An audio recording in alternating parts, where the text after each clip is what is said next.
10절까지입니다. 3장 1절부터 10절까지 같이 읽겠습니다. 그들이 말하기를 가령 사람이 그의 아내를 버리므로 그가 그에게서 떠나 가인의 아내가 된다 하다. 남편이 그를 다시 찾겠느냐? 그리하면 그 땅이 크게 더러워지지 아니하겠느냐 하느니라. 내가 아는 무리와 행동하고서도 내게로 돌아오느냐? 여호와의 말씀이니라. 내 눈을 들어 벌것을 잘해보라. 내가 행동하지 아니한 것이 어디 있느냐? 내가 길가에 앉아 사람들을 기다리는 것이 광야에 있는 아라바 사람 같아서 음란과 행각으로 이 땅을 더럽혔다. 그러므로 한비가 죽고 늦은 비가 없어졌으리라. 그럴지라도 내가 창녀의 낯을 가졌으므로 수치를 알지 못하니라. 내가 이제부터는 내게 부르짖기를 나의 아버지여, 아버지는 나의 청년 시절에 구원하시오니 어려움을 한없이 계속하시겠으며 끝까지 부르시게 하니까 하지 아니하겠느냐. 보라, 내가 이같이 말하려고 악을 행하여 내 욕심을 이루었느니라 하시니라. 요시야 왕 때 여호와께서 또 내게 이르시되 너는 배역한 이스라엘의 평강만을 보았느냐? 그가 모든 높은 산에 오르며 모든 푸른 나무를 가서 거기서 행하였다. 그가 이 모든 일들을 행한 후에 내가 말하기를 그가 내게로 돌아오리라 하였으나 아직도 내게로 돌아오지 아니하였고 그의 반역한 산에 유다는 그것을 보았느니라. 내게 배역한 이스라엘이 가금을 행하였으므로 내가 그를 내쫓고 그에게 이혼서까지 주었으되 그의 반역한 자매 유다가 두려워하지 아니하고 자기도 가서 행동함을 내가 보았노라. 그가 돌과 나무와 나무로 행동함을 가볍게 여기고 행동하여 이 땅을 더럽혔거늘 이 모든 일이 있어 그의 반역한 자매 유다가 진실로 내게 돌아오지 아니하고 거짓으로 많이 보니라. 여호와의 말씀이니라. 아멘. 예, 우리 오늘은 마음이 강팍한 인간들 이런 제목으로 말씀 보겠습니다. 마음이 강팍한 인간들. 네. 마음이 강팍하다라는 것이 여러 의미로 우리가 이해를 할 수 있겠지만 성경에서는 죄를 짓고 돌이키지 않은 사람들을 마음이 강팍하다 이렇게 표현을 하고 있습니다. 그래서 이스라엘 백성들이 거듭거듭 하나님 앞에 죄를 짓지만은 하나님이 그대로 버려두신 것이 아니라 여러 면으로 채찍질을 하고 교훈하고 깨달음을 가져다 주는데도 이스라엘 백성들이 돌이키지 않는 것. 그래서 하나님이 이런 이스라엘 백성들을 버리시겠다는 겁니다. 그 부분을 지금 3장 1절부터 우리가 10절에서 우리가 한번 살펴보고, 그러면 하나님께서 정말 이스라엘 백성들을 버리시기 위해서 선지자 예레미야를 통하여서 이 예언의 말씀을 주시는 건가? 그건 아니고 11절부터 마지막까지 4번에 걸쳐서 이스라엘 백성들에게 돌아오라 돌아오라 돌아오라 이렇게 외칩니다. 그래서 하나님이 사랑하는 아내 이스라엘이 하나님을 반역하고 떠났음에도 불구하고 그들이 하나님께로 돌아오기를 얼마나 간절히 기다리는지에 대해서 우리가 11절부터 다음 주부터 4번으로 나누어서 돌아오라 돌아오라 돌아오라 하는 하나님의 그 간절한 사랑하는 아내를 향한 부르짖음에 대해서 우리 한번 살펴보는 시간을 가지겠습니다. 그러면 오늘 먼저 우리가 이스라엘이 얼마나 주님 앞에 마음이 강팍했는지에 대해서 한번 살펴보는 시간을 가지겠습니다. 예, 강팍하면은 성경에서 나오는 대표성적인 인물이 하나 나옵니다. 바로입니다. 바로.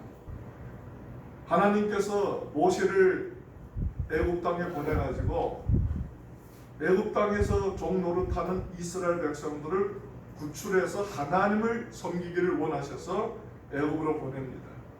이제 모세가 바로 왕 앞에 서가지고 내가 우리 조상님 믿는 여호와 하나님이 보내서 여기로 왔는데 하나님이 하나님의 백성들을 이 땅에서 놓아주셔서 하나님을 섬기게 하기를 원한다. 그런데 바로는 이스라엘 백성들이 자기들에게 가져다주는 유익이 너무 크기 때문에 이스라엘 백성들을 놓아주지를 않는 겁니다. 하나님은 그런 바로 왕에게 하나님의 방식대로 역사하죠. 그게 초자연적인 역사입니다. 오늘도 우리는 이 2020년을 들어서면서 역사 이래로 2020년 전까지 일어났던 많은 자연재해들이 어쩌면 2020년 한 해 동안에 다 일어나고 있지 않느냐 이렇게 생각을 하고 있습니다. 지진, 자연재해, 또 여러분들 전염병, 홍수, 메뚜기 재앙 상상할 수 없습니다. 이제 또 무슨 일들이 일어날지 우리는 정말 미래가 암울합니다. 인간이 감당하기는 너무나도 어마어마한 재난이 닥쳐오고 있기 때문에 인간들은 그 앞에서 인간의 가소로움을 깨달아갈 수밖에 없습니다. 그래도 과학으로 이겨가려고 싸움을 하지만은 자신들이 이런 자연 재난 앞에서 보잘 것도 없다는 것을 인정하지 않을 수가 없습니다. 아마도 현대과학이 너무 자고자대해가지고 하나님이 시날 평지에 바벨탑을 쌓는 인간들의 언어를 혼잡하게 하시고 인간들을 흩으시는 것과 같이 과학을 의지해서 자고자대하게 된 인간들을 하나님이 이런 초자연적인 역사를 통해서 하나님이 하나님 되심 앞에 무릎을 꿇게 만들지 않고 있느냐 이런 생각을 아니게 모르게 하게 됩니다.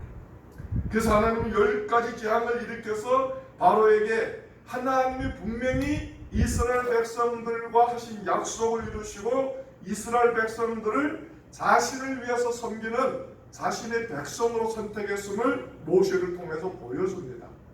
근데 매번마다 기적이 일어나면 동일한 말씀이 하나 등장하는데 하나님이 강팍한 바로의 마음을 강팍하게 하시고 이런 말씀이 나옵니다. 원래 강팍했던 바로의 마음의 강팍함을 하나님이 사용해 쓰셨다는 겁니다.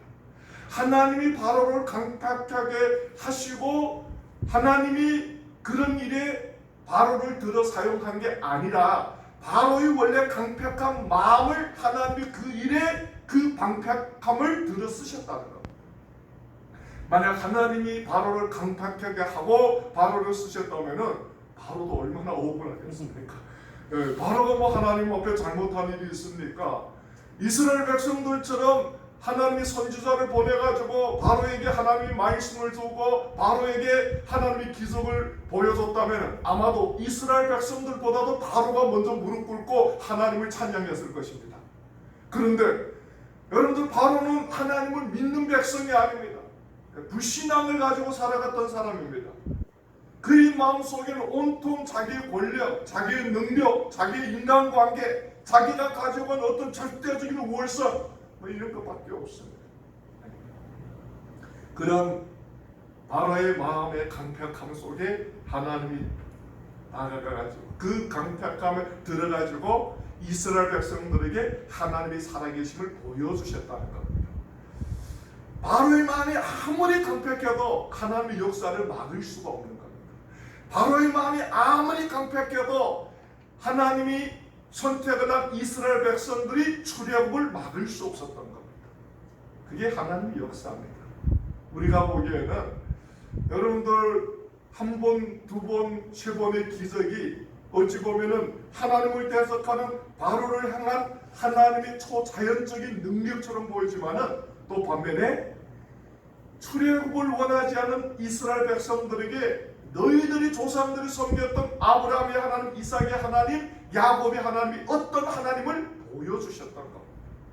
그래서 바로가 두려웠습니다. 애굽을 떠나는 것이 두려웠지만 그 살아계시는 하나님 앞에 무릎을 꿇고 하나님이 보낸 모세라는 선지자를 따라서 출애굽을 해서 광야로 나와서 40년의 훈련을 받고 축복의 땅 가나안 땅으로 들어가게 되는 겁니다.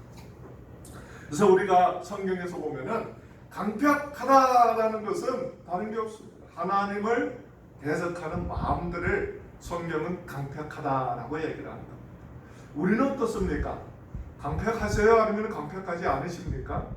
끝까지 하나님의 말씀에 순종하지 않고 내 고집대로 살겠다. 그게 강팍한 마음입니다.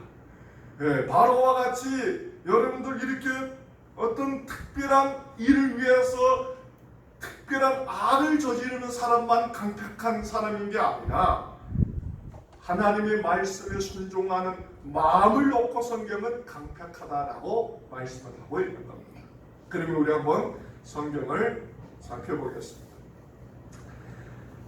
1절에 세상에서 말하기를 가령 사람이 그 아내를 버림으로 그가 떠나 타인의 아내가 된다 하사 본보가 그를 다시 받겠느냐 그리하면 그 땅이 크게 더러워지지 않겠느냐 하느니라.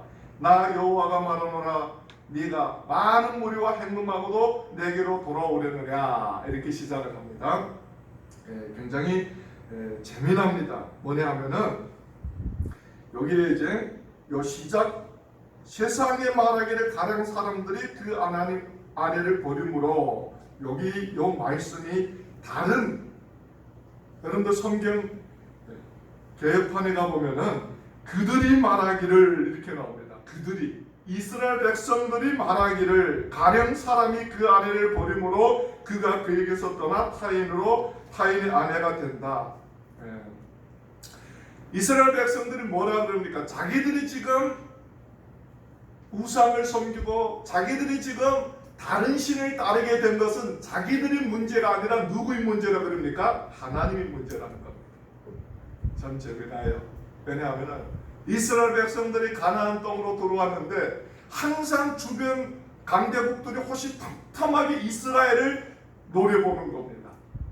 시시때도 없이 쳐들어와가지고 여러분 농작물을 빼앗아가고 자녀들을 빼앗아가고 그들을 죽이고 이러니까 이스라엘 백성들이 너무 두려워가지고 하나님 앞에 사무엘 선지자를 통해서 왕을 구하는 겁니다.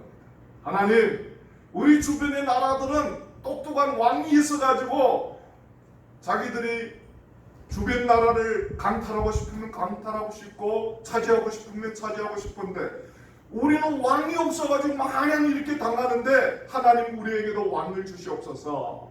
이렇게 사무엘 선지자에게 요구를 해서 하나님이 이스라엘 백성들에게 왕이 있으므로 그들에게 임할 문제점들을 얘기했음에도 불구하고 그들은 왕을 요구를 하는 겁니다. 그래서 이스라엘 백성들이 사울이라는 왕을 얻게 됩니다. 얻게 되는데 이스라엘 백성들이 사울이라는 왕을 얻고 나서 이스라엘이라는 나라가 점진적으로 그래도 규모가 있게 되고 자기 나라를 지킬 수 있는 힘이 있게 되고 이렇게 하나님께서 왕을 통해서 역사를 합니다. 그런데 중요한 것은 뭐냐? 그들이 가나안 땅에서 생활을 하면서 가나안 사람들은 너무너무 잘 사는데 이스라엘 백성들의 생활은 엉망이었던 겁니다. 그래서 가나안 사람들에게 가가지고 물어본 겁니다. 야, 너희들은 어떻게 이렇게 잘 살 수 있느냐? 그러니까 가나안 사람들이 우리가 섬기는 바알 신이 우리를 축복해 준다는 겁니다. 우리가 바알에게 가가지고 제사를 드리면 바알 신이 우리에게 때를 따라 비를 내려 주셔서 우리의 곡식이 잘 자라게 만들어서 풍년이 들게 하신다는 겁니다. 그래서 하나님을 섬기던 이스라엘 백성들이 그 유혹에 빠져서 바알 신전에 가가지고 음란한 행위를 통해서 바알에게 제사를 드리기 시작했던 겁니다. 그들은 이럽니다. 하나님이 우리의 하나님이라면 왜 우리는 이 가나안 땅의 사람들보다도 못 살게 합니까? 왜 가나안 땅의 사람들은 그렇게도 풍요롭게 생활을 하는데 왜 우리는 이렇게 어렵게 생활을 해야 됩니까? 우리는 하나님이 우리를 축복하지 않아서 다른 신을 선택했다는 겁니다. 참 재미납니다. 여러분들, 하나님은 이스라엘의 신랑이 되고 이스라엘은 하나님의 신부가 되는데 하나님은 시내산에서 이스라엘하고 결혼을 했습니다. 시내산의 말씀을 통해서 계약을 맺었다는 겁니다. 그런데 동네집 나그네가 돈 잘 벌고 동네집 나그네가 인기가 있고 사회적으로 명예도 있고 능력도 있으니까 자기 남편을 버리고 독립집 나그네한테 가가지고 붙어가지고 신분도 없습니다. 그냥 붙어가지고 동거하고 붙어가가지고 음란한 짓을 하고 이런 생활을 했다는 겁니다. 이게 말이나 되는 일입니까? 그런데 독립집 나그네 따라다니면서 음란한 짓하고 동거하면서도 뭐라고 얘기하자면 우리 나그네가 무능해가지고 내가 이럴 수밖에 없다는 겁니다. 우리 나그네가 사람 무시를 못하니까 내가 이렇게 할 수밖에 없다는 겁니다. 내가 뭐 잘못했는가 이런 이야기입니다. 지금 이해됩니까 여러분들? 이스라엘 백성들 얼마나 웃기는가 봅니다. 하나님이 자기들을 축복을 줬으면 우리가 왜 가나안의 신을 쫓아가겠는가 말입니다. 우리가 왜 바알 신을 섬기고 우리가 하나님을 외면하겠는가 말입니다. 안 한다는 거예요. 근데 하나님이 우리에게 준 게 뭐냐고 말이에요. 하나님이 우리에게 준 게 없다는 거예요. 하나님이 그들에게 준 게 없습니까? 하나님이 여러분들 저 고난의 땅 애굽 땅에서 출애굽을 시켰고 광야 40년을 그들과 함께 때를 따라 만나를 주고 메추라기를 주고 바위 틈에서 샘이 터져 나와서 그들이 생수를 먹게 하시고 하나님은 그들과 함께 하셨습니다. 그럼에도 불구하고 그들의 채울 수 없는 인간의 욕망이 하나님을 거역했고 그들이 인간의 욕망을 채워가기 위해서 가나안 땅에서 타락해가고 있었다는 겁니다. 어쩌면 오늘 이 시대하고 별로 차이가 없지 않네. 하나님이 이 세상에 수없이 많은 사람들 가운데서 우리를 구별하여 선택한 것은 하나님의 아름다운 계획이 있습니다. 근데 우리가 하나님을 믿는 것은 다 성공하고 잘되고 축복받고 다른 사람도 물질적인 풍요를 누리고 그게 하나님의 뜻이 아니라는 겁니다. 물론 하나님을 믿는다고 가난하고 하나님을 믿는다고 실패해야 하나님을 잘 믿는 게 아닙니다. 하나님이 필요하시면 우리를 높여주기도 하고 낮춰주기도 하고 부여하기도 하고 가난하기도 합니다. 그건 하나님의 뜻 속에 있는 겁니다. 그런데 우리가 그냥 하나님을 믿는 목적이 나는 무조건 성공해야 된다. 나는 무조건 다른 사람보다 풍요롭게 살아야 된다. 그건 믿음이 아니라 나의 욕망입니다. 욕망. 그걸 하셔야 되죠. 그런데 그게 이스라엘의 모습이었다는 겁니다. 그래서 1절이 그렇게 얘기하는 거예요. 사람들이 그 아내를 버림으로 그가 떠나 타인의 아내가 된다 하자 본부가 그를 다시 받겠느냐? 그리하면 그 땅이 크게 더러워지지 않겠느냐 하느니라. 나 여호와가 말하노라 내가 많은 무리와 행음하고도 내게로 돌아오려느냐 이렇게 이제 말씀을 하는 겁니다. 그리고 이제 2절에 이렇게 시작합니다. 내 눈을 들어 저 산을 보라. 너희 행문치 아니한 곳이 어디 있느냐? 네 길가에 앉아 사람을 기다리는 것이 광야에는 아라바 사람 같아서 음란과 행함으로 이 땅을 더럽혔도다. 이스라엘 백성들 보고 예레미야 선지자가 그러는 겁니다.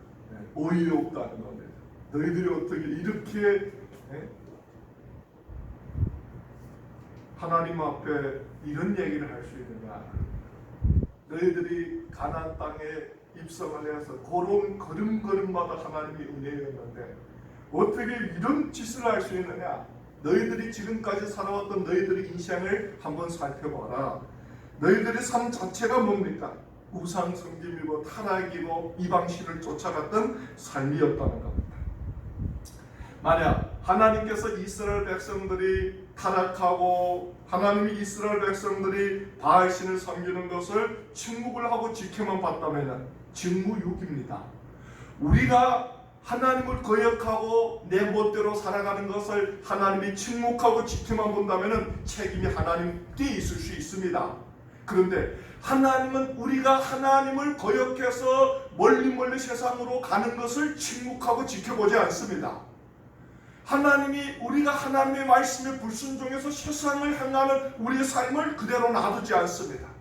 하나님은 여러분들 여러 가지 방법을 통해서 우리를 때리고 우리를 채찍질하고 여러분 우리에게 연단을 하시고 우리를 돌아오게 하시는 겁니다.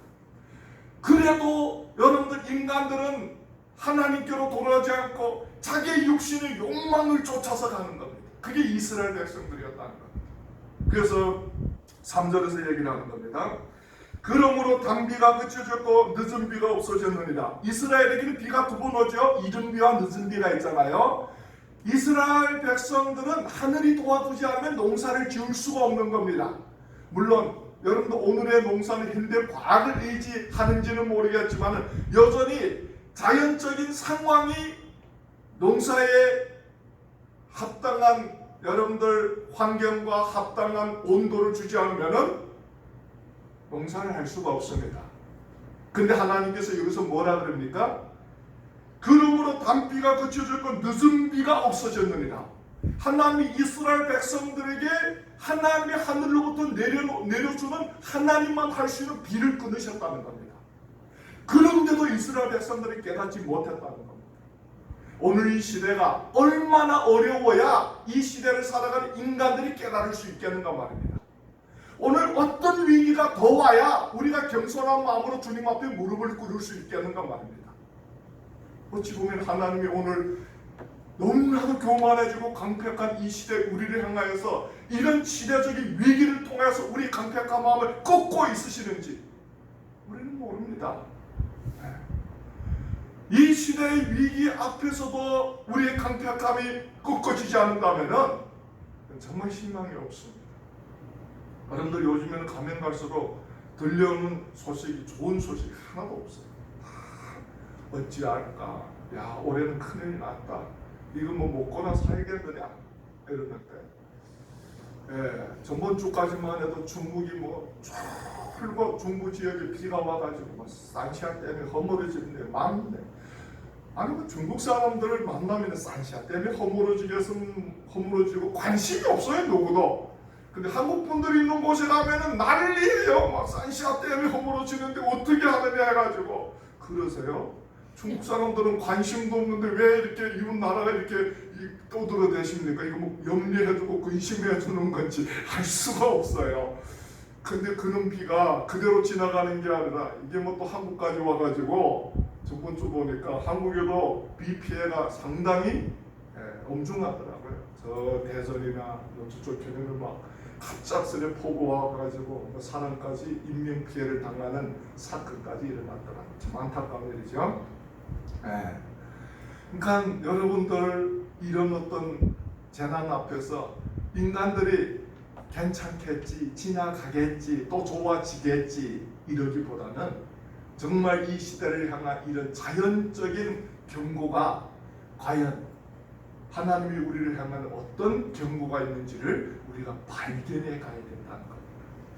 근데 이스라엘 백성들도 오늘 이 시대의 백성들처럼 마음이 강팍해져가지고 모르는 겁니다. 여기에서 그러므로 단비가 그쳐졌고 늦은 비가 없어졌느냐. 그럴지라도 내가 창녀의 낯을 가졌으므로 수치를 알지 못하느니라. 이렇게 얘기를 하는 겁니다. 그러는데도 모른다는데 그러는데도 이 인간은 어쩝니까? 비를 주관하는 것은 가나안의 바알 우상이라고 생각하고 더 열심히 바알에게 가가지고 제사를 드리고 더 열심히 바알에게 가가지고 음란한 짓을 해서 바알로부터 축복받기를 원했다는 겁니다. 야, 참 이건 뭐 어떻게 말할 수가 없습니다. 하나님이 이 세상을 향한 진노를 누가 막을 수 있겠습니까? 하나님이 낮추면 높일 자도 없고 하나님이 높이면 낮출 자도 없다고 그러는데 인간의 힘으로 어떻게 막겠습니까? 막을 수가 없습니다. 다만 우리가 하나님께 무릎 꿇고 주의 긍휼과 자비를 구하는 것이 그 무엇보다도 우리 삶에 중요한 것이 아니겠느냐 이렇게 생각합니다. 그러나 이스라엘 백성들은 지속적인 징계에도 돌아오지 않습니다. 이 4절 5절입니다. 내가 이제부터는 내게 부르짖기를 나의 아버지의 아버지는 나의 소시의 애호자시오니 너를 한없이 계속하시겠으며 끝까지 두시겠나이까 하지 않겠느냐 보라. 내가 이같이 말하여도 악을 행하여 내 욕심을 이루었느니라 하시니라. 하나님은 그것을 끝나게 합니다. 끊임없이 우리를 포기하지 않고 다가와서 우리를 선지자의 말씀을 통해서 일깨워주고 우리의 삶 속의 문제를 통해서 우리에게 하나님의 계시를 드러내고 여러분들 이런 자연재해를 통해서 이 역사를 주관하신 하나님 앞에 우리가 겸손한 마음으로 나아가기를 원하는데 깨닫지 못합니다. 야, 참 안타깝죠. 그게 이스라엘 백성들의 모습이었다는 거예요.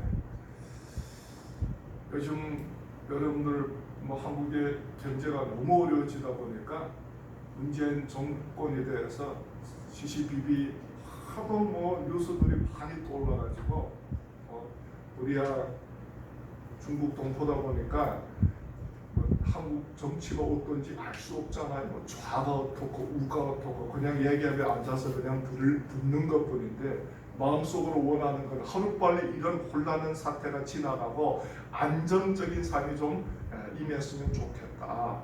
왜냐면은 여러분들 여기에 와서 사는 100만이 되는 동포들이 이 사회가 안정돼야 우리도 생활을 할 수가 있는데 이게 너무 상황이 혼란스러우니까 불안합니다. 그렇다고 중국으로 돌아갈 수 있는 상황도 아니고 참 어려운 상황이 지금 처해 있는 그런 모습들입니다. 그 여러분들 모든 사람들이 요게요. 정치인들 정치를 뭐 왜 저렇게 하느냐라고 막 말 같지 않은 말들로 막 공격을 하는데 아무리 대단한 정치인들이 나오면 뭐가 있습니까? 문재인 정권을 지지하는 사람도 그렇고 반대하는 사람도 그렇고 제가 물어봅니다. 그러면 여러분들 한국에는 어떤 대통령이 나오면은 이 나라가 좋아지겠습니까? 하면 말 못해. 그런 사람이 없다는 겁니다.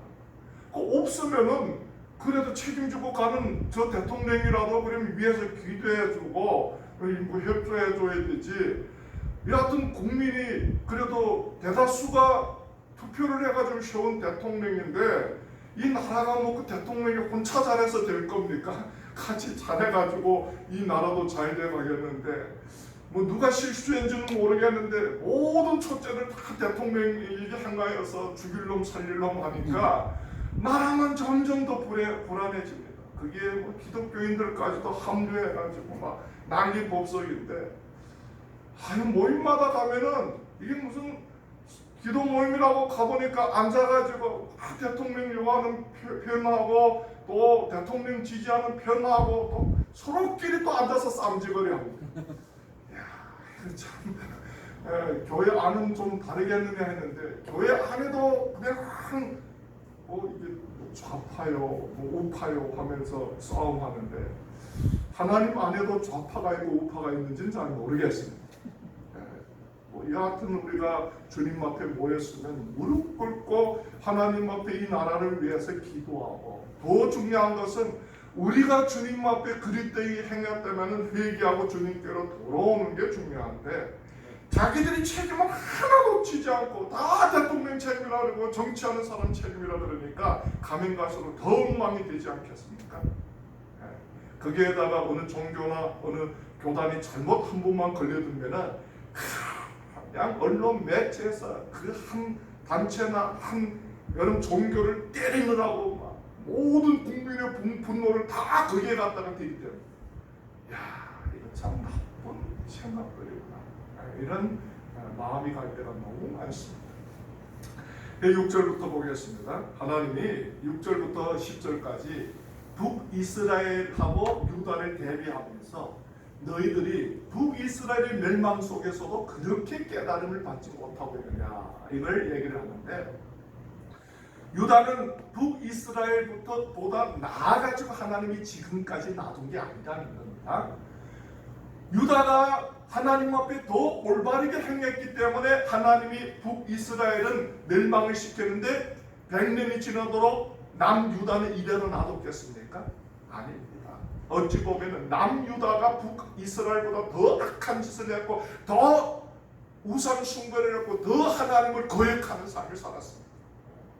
그런데 왜 하나님이 남유다 왕국을 남겨놨겠습니까? 언약 때문에 그런 거예요. 언약 때문에.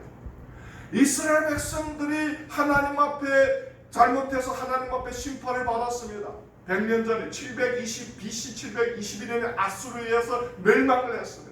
그런데 이 북이스라엘의 멸망을 보면서 남유다 왕국이 회개하면서 하나님 앞에 온전히 나가야 되는데 그런데 유다 왕국이 북이스라엘의 멸망을 보면서도 정신을 차리지 않았다는 겁니다. 한번 보겠습니다.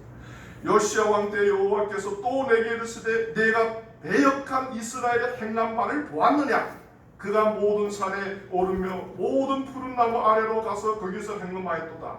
그가 이 모든 일을 행한 후에 내가 말하기를 그가 내게로 돌아오리라 하였으나 오히려 내게로 돌아오지 아니하였고 그 배역한 자매 유다도 그것을 보았느니라.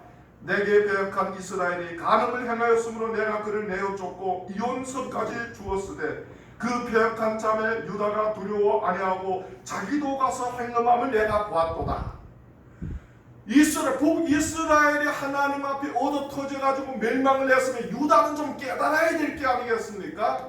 여러분들 오늘 우리가 신앙생활을 하면서 안 믿는 사람이든 믿는 사람이든 오늘날 이 시대의 위기 속에서 얻어 터졌으면은 우리라도 근신할 때에서 주님 앞에 바로 서야 되는데 우리도 똑같이 하나님 앞에 행하고 있다는 겁니다. 하나도 여러분들 얻어 터진 사람들이 우리에게 교훈이 되지를 않는다는 겁니다. 나는 저 사람보다 선하게 살아서 나는 그래도 저 사람보다 하나님 앞에 정직하고 믿음이 있기 때문에 하나님이 오늘까지도 나에게 손을 대지 않는가 보다 착각하지 마세요. 여러분들 죄와 허물의 가름을 받는 자가 복이 있다 그랬습니다. 하나님이 아직까지도 끄집어내고 들춰나지 않으면 감사하고 주님 앞에 올바로 살아야 됩니다. 그런데 하나님이 들춰내지 않고 깨닫게 하지 않았다 해가지고 내가 정직하고 온전한 것처럼 착각하지 말라는 겁니다. 정말 우리가 감히 하나님 앞에 서서 내가 정말 하나님 마음에 합한 자입니다, 하나님 앞에 정직한 사람이다 라고 말할 수 있는 사람은 누가 있겠습니까? 없습니다. 저 사람이 내 먼저 넘어졌으면 거기에서 교훈을 받고 나는 근신할게 해서 주님을 바라봐야 되는데 나는 운수가 좋아가지고 하나님이 나는 죄를 져도 모르는가 보다, 나는 나쁜 짓을 해도 하나님은 모르는가 보다 속이지 마세요. 히브리서 4장이 뭐라 그럽니까? 만물이 그 앞에 벌거벗은 같이 드러나지 않음이 없다 그랬습니다. 근데 왜 하나님이 더디 내 인생의 심판을 하나님이 침묵하시고 기다리고 있는가 말입니다.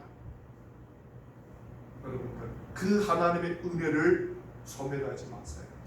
그 하나님의 은혜를 우습게 하지 마세요. 어느 날인가 내 인생에 여러분들 하나님의 채찍이 말 때는 감당할 수가 없어요. 그때 가가지고 주여 내가 잘못했습니다, 두 손 들고 주님께 나오겠습니다, 웃기는 소리 하지 마세요. 누구도 감당 못합니다. 빨리 하나님 앞에 무릎 꿇고 하나님 내가 정말 정직하지 못하고 진실하지 못했습니다, 주님 긍휼과 자비를 베풀어 주옵소서. 여러분들 북이스라엘의 이런 삶을 돌이켜보면서 이스라엘은 정말 여러 가지 교훈을 얻어야 되는데, 첫 번째로는 하나님은 죄는 반드시 심판할 하나님이라는 것을 알아야 됩니다. 죄는 없어지지 않습니다. 우리가 죄를 지면 죄는 우리 마음속에 쌓여갑니다. 근데 여러분들이 생각하는 죄는 사람을 죽이고 드러나는 어떤 행위를 한 것을 죄라고 생각하는지는 모르겠지만 하나님이 말하는 죄는 하나님의 말씀에 불순종한 삶을 죄라고 얘기를 하고 있는 겁니다. 하나님의 말씀대로 살지 않는 삶을 죄인된 삶이라고 얘기를 하고 있는 겁니다. 이 마음속에 죄를 쌓아가지 마세요. 죄가 쌓이면은 마귀가 그 틈을 보고 우리에게 들어와가지고 우리를 짓밟아버리고 우리를 허물어버리고 우리 인생에 어마어마한 여러분들 고통과 환난을 던져줍니다. 해결을 해야 돼요. 근데 이스라엘 백성들의 그 완악함을 보면서도 남유다 백성들은 자기들이 죄를 인정하지 않았다는 겁니다. 두 번째로는 여러분들 이 예레미야 시대가 어떤 시대입니까? 요시야 왕 종교 개혁을 일으켰던 요시야 왕의 이제 그 마지막 갈그미스 전쟁에서 죽기 전에 그때 이제 예레미야가 사역을 하던 시대였습니다.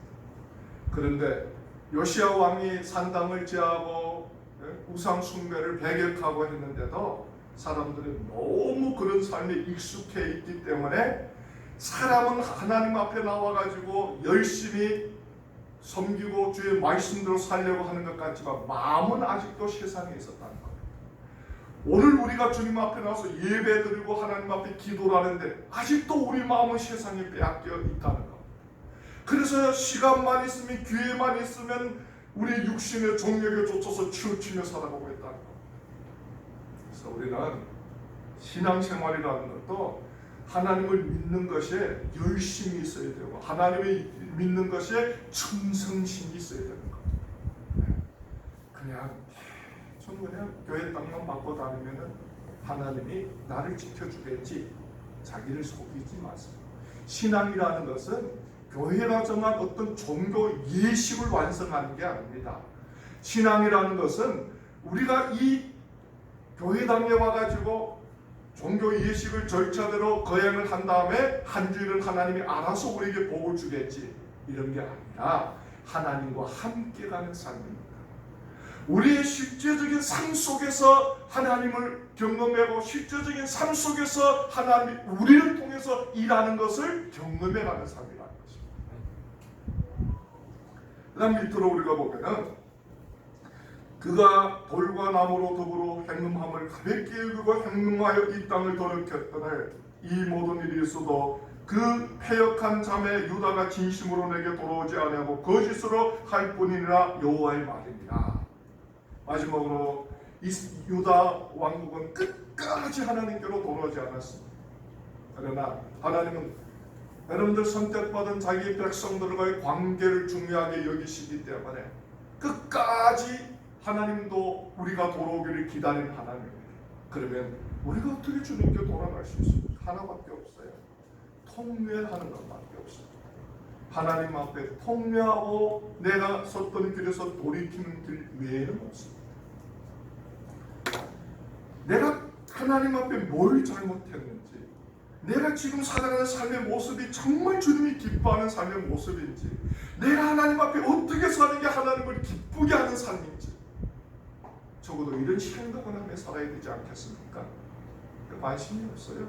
내 먹고 사는 게 바쁘고 내가 생각하는 내 인생의 어떤 목적을 성취해가는 게 바쁘고 이러다 보니까 하나님이 뭘 기뻐하시는지, 하나님이 지금 내 삶에서 가장 안타까워하는 게 무엇인지, 이 시대에 하나님이 이 교회나 나를 통해서 뭘 하기를 원하시는 건지 관심이 없습니다.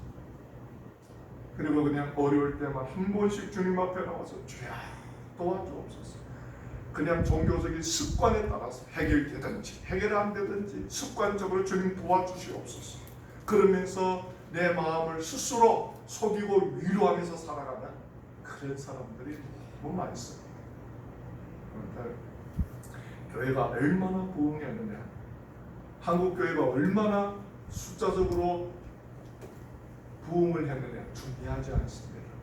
중요한 것은 정말 살아있는 하나님이 함께하는 삶, 살아있는 하나님을 보여줄 수 있는 삶, 그런 사람들이 얼마나 되느냐.